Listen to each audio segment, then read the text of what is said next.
just played is a lick that I use sometimes to mimic, if you like, fabulous guitar player Michael Schenker.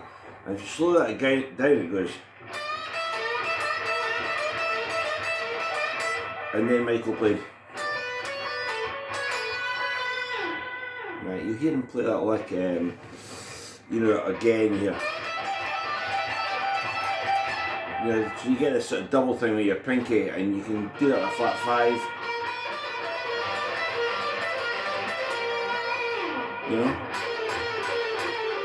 All that sort of stuff. But what I thought was very interesting was that if you take that lick in a different environment, it could be a Joe Perry lick, right? So if you take the concept of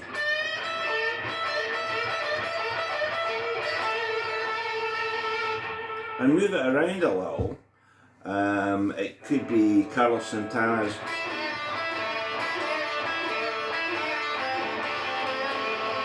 kind of like that you hear Carlos play quite a lot. And that like maybe it could be Jeff Beck.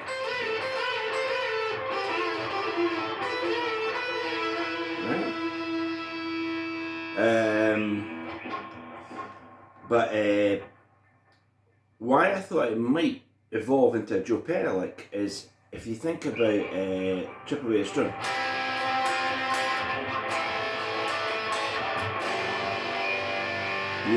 That great lick, that great intro that Joe plays in Chip Away the Stone,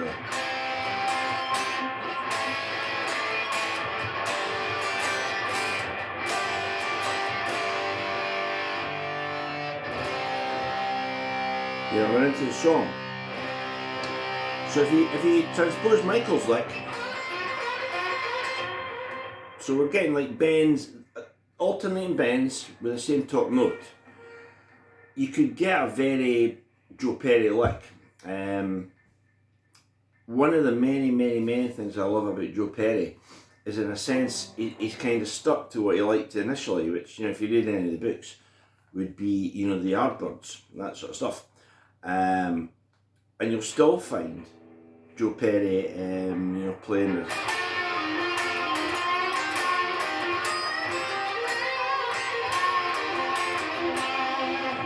You'll still find Joe Perry to this day playing that sort of stuff. He's also capable of incredibly technical, just major league solos, and in that vein, I would suggest Angel, which is on Permanent Vacation, in which Joe Perry plays a solo that's just off the scale brilliant.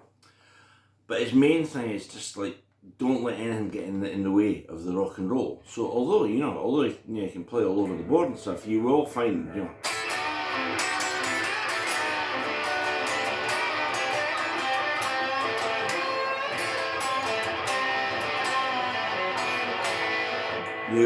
Joe playing in that sort of style. So my Joe Perry lick, one lick to sound like Joe Perry, would go like this.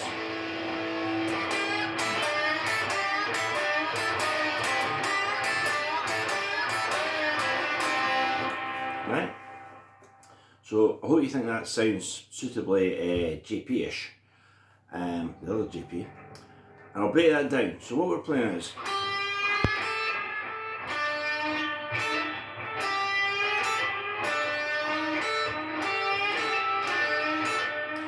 we can change the top note if we want. If you want to go,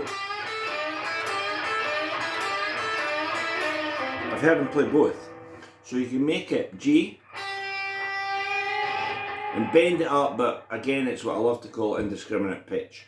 It's, it would become just too straightforward if we went. So it's much better to sleaze it out. I think that gets far more of the feel. So anchor your finger on the A, the 5, so we're going. Yeah. So we're playing in that shape that you all know at the 5th fret. So first note is G, Push it up, but you know, as I say, not too far. And try and just get, you know, just a little bit of juice. Right? Make it a double stop if you wish. There's no rules here. Just whatever you think sounds best, do it. Right? This is the start. Now you could put that in any Aerosmith song, I would venture, if Joe was playing it. Go down to the G string and fret a D. So we get the same thing.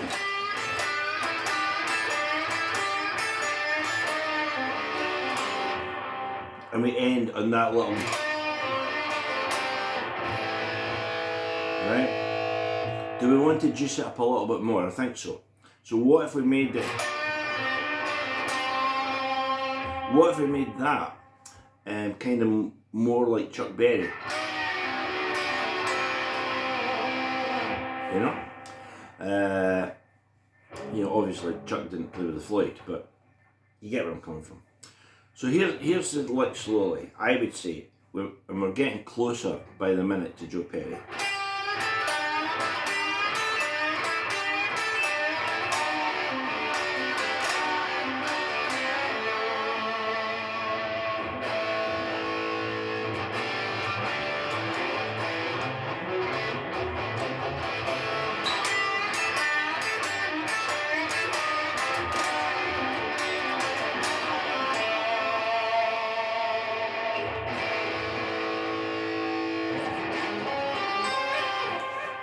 That's the lick that I would say is one lick to make it sound like Joe Perry.